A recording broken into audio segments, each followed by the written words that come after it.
What's up, guys? My name is Miles. And my name is Fez. And this is The Commodity. And today we are reacting to the real story of Thanksgiving. We are Americans reacting to an American holiday. Which we've done. I'm kidding. This video was suggested to us by Fez. True, because I don't know. It's just like, since we have viewers all around the world at this point, not a lot of people truly know the reason why we do it.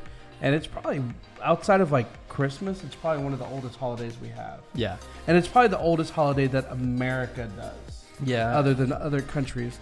However, I think everybody should do Thanksgiving. The idea of Thanksgiving is more than what this video will represent.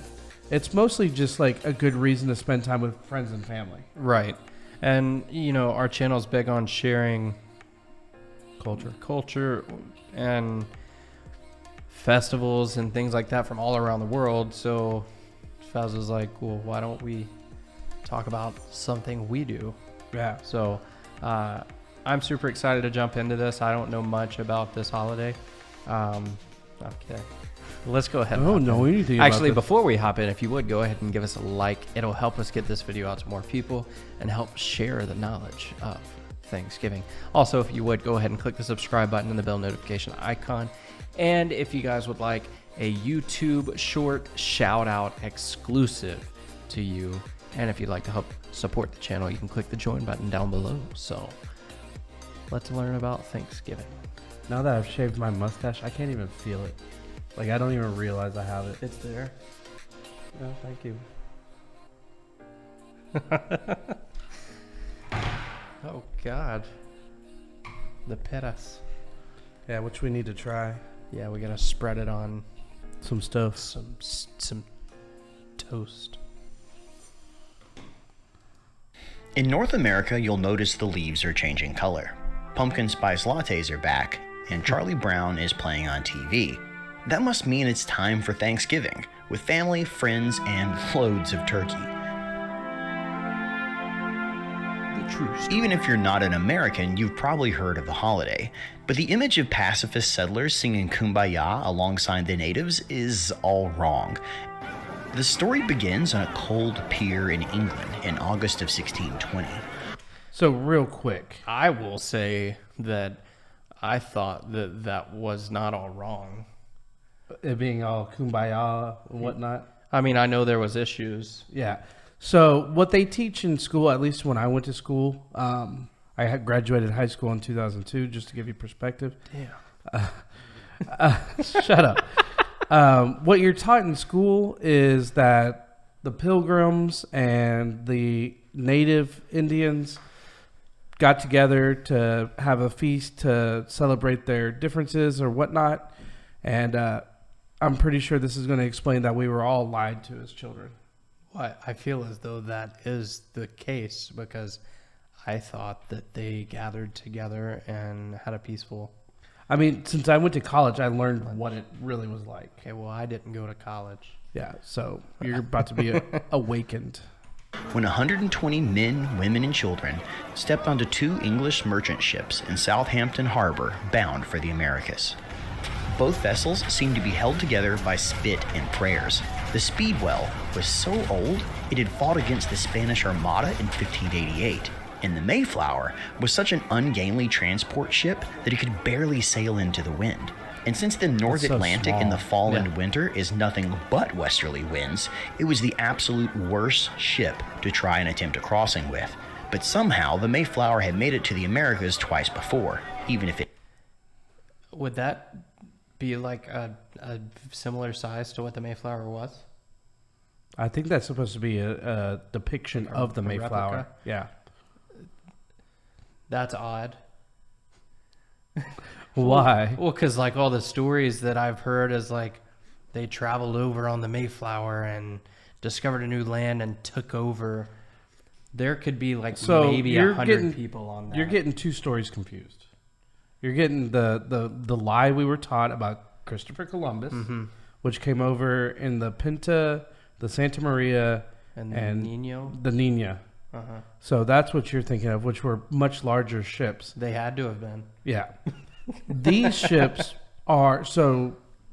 these ships were used for people from the motherland, being England, Scotland, anywhere where you're getting persecuted for religious reasons. So my mom, her family came over during this time period because they came as pilgrims because they were being persecuted for religious reasons. My mom is like mostly Scottish. Okay. So, but I mean, I think it was after this, but it was in the early 1600s that they were able to trace back their lineage of when they were brought over. So this was it was a huge deal because people were being murdered for not being Roman Catholic, I believe. By these people? No, these people are people getting murdered. They're willing to take this tiny ass ship across the entire Atlantic Ocean. That's what I'm thinking is like if these people are going to take, like I was thinking like these people are going to try and take land. Like if this pulled up on a city with 100 people, there's no chance. No, But they're just running different from stories in my head. Yeah, no, they're just running from persecution. Okay. It had taken twice as long as normal. Luckily, these would-be colonists were determined. They had to be. They were Brownists, religious dissenters from the Anglican Church of England. You see, the Brownist beliefs were relatively simple. The first, that only the word of the Holy Bible was infallible.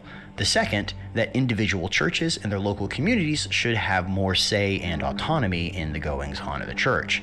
Both these beliefs were aimed at jettisoning the corrupt power structure of the old Catholicism. That didn't happen. As the new church started looking more Catholic by the day, the Brownists bought themselves a printing press and began passing out leaflets that opposed it, which led to the Brownists becoming intimately familiar with the inside of London's prison system. They got such a bad rap that Shakespeare even mentions them in one of his plays, Twelfth Night, where he says, "I had as gladly be a Brownist as a politician." Not exactly a flattering comparison. Right. So the Pilgrims decided to risk it all as a startup colony in the Americas, creaky boat and all. It would be an English colony, but one not bound by religious politics. So they set sail and braved the rough fall seas in August of 1620. They hadn't even made it out of the port, though, before they found that the Speedwell was taking on water, so they pulled over in Dartmouth for repairs. Undaunted, they shored the leaking boards and set out again, to a new life, and watched with glee as Land's End and Cornwall slipped away behind them. Yay. Only to turn around and immediately see it again. The Speedwell had recently been refitted with a larger mast, and somebody had clearly botched the job. The ship was going nowhere. So 20 people agreed to stay behind and bring more of their congregation with them the next year, and 102 crammed onto the already overloaded Mayflower, finally leaving again on the 6th of September. Or maybe it was the 16th. No one's actually sure. The calendars in that period are a bit wonky. Their trip was mercifully dull after recent events. But halfway across the ocean, the Pilgrims' good luck set back in again. A storm and strong winds hit. In the middle of the storm, a deep snap echoed through the ship. A main beam had cracked. So they pulled a spare from the hold and tried to reinforce it.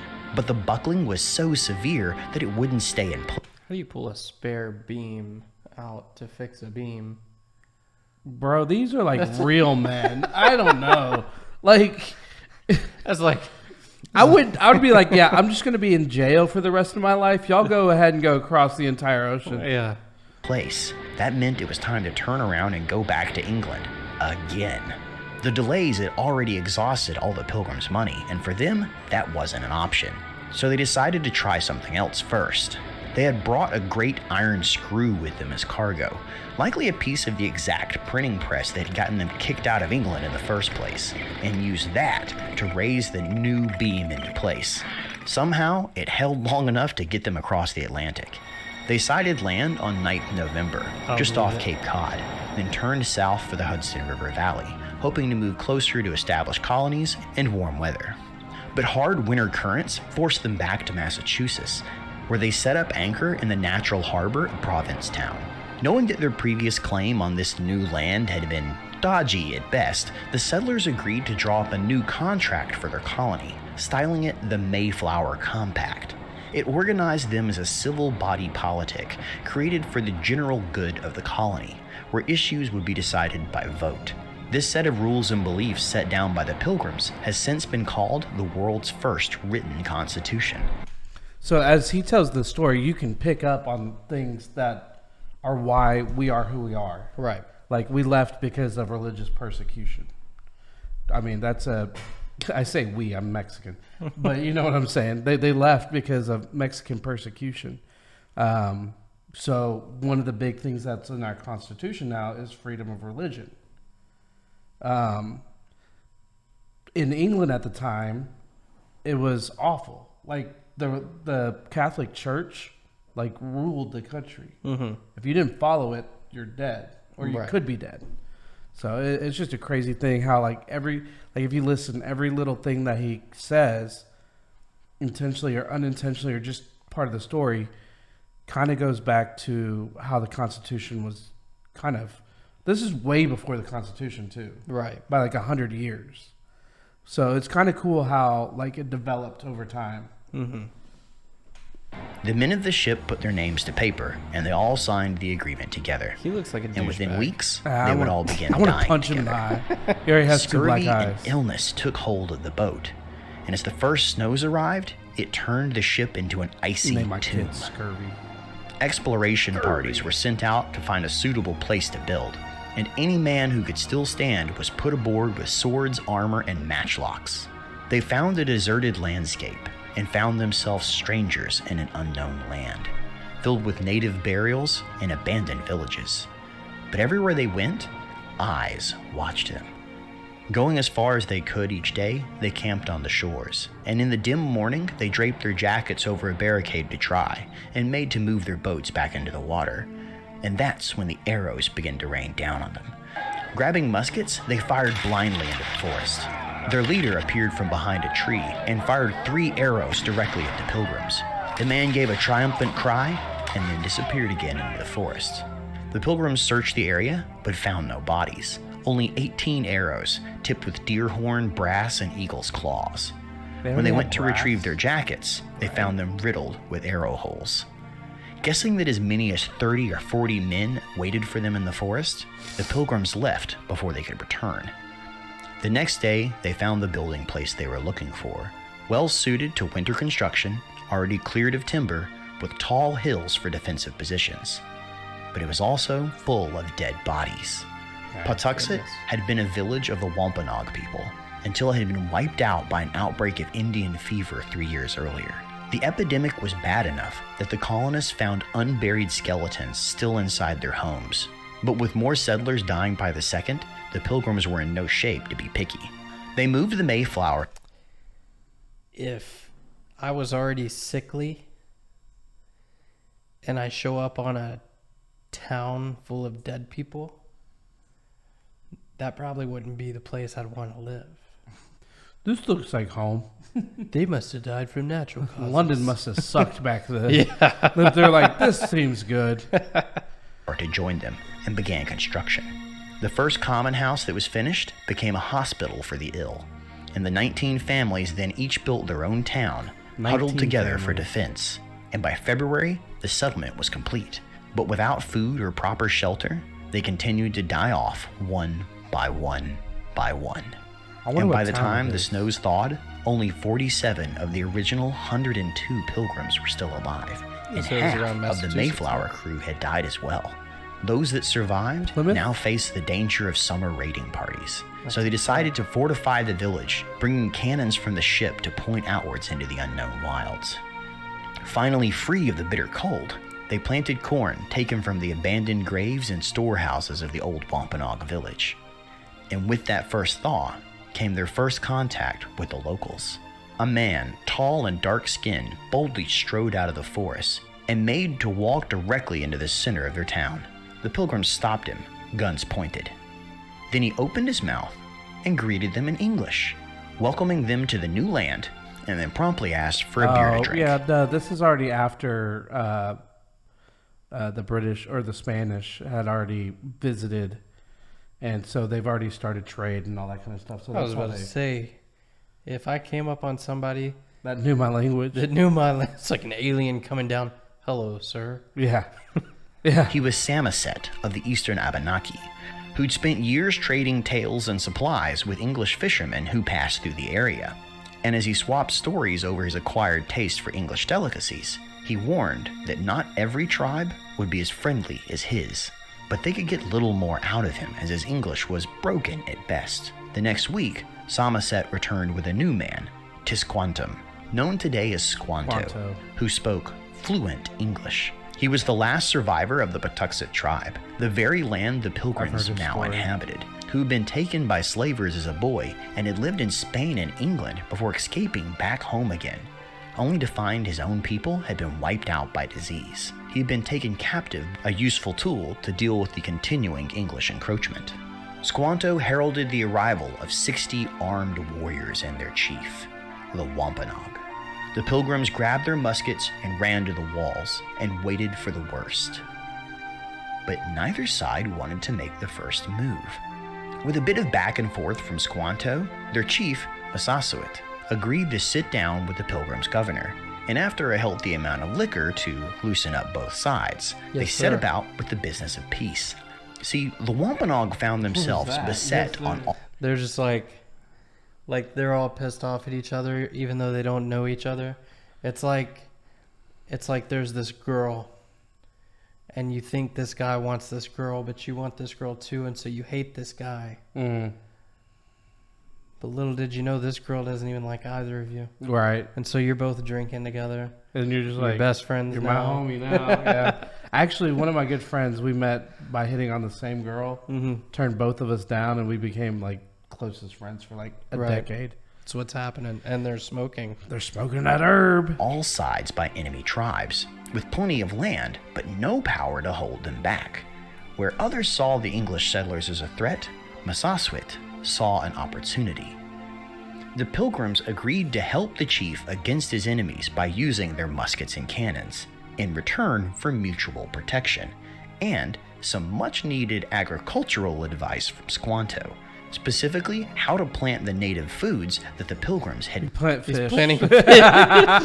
No, but I guarantee they're just fermenting the fish. But it's funny how he added the, you got to learn how to plant those fish. I can feed you for a day if I just pull the crop out, but I can feed you for a lifetime if I teach you how to plant those fish. Never before encountered, and so began an unlikely friendship where Squanto passed on his knowledge of the land. Under That his picture makes tutelage, Squanto the look Pilgrims badass. learned The other where ones don't look Squanto badass. Yeah. The other one one kind of looked like he's husky and had a big belly. passed this one, on his he's like knowledge of the land. gangster. Under his tutelage, the Pilgrims learned how to plant corn, bean, and squash in a way that ensured that each would thrive. When they weren't planting, they sent diplomatic parties out to every tribe in a 50-mile radius to agree to mutual peace, and took time to knock the heads of anyone who threatened their native allies. So by the time the fall came and the harvest ready to be brought in, they found themselves looking quite optimistically to the new year, especially in comparison to the last.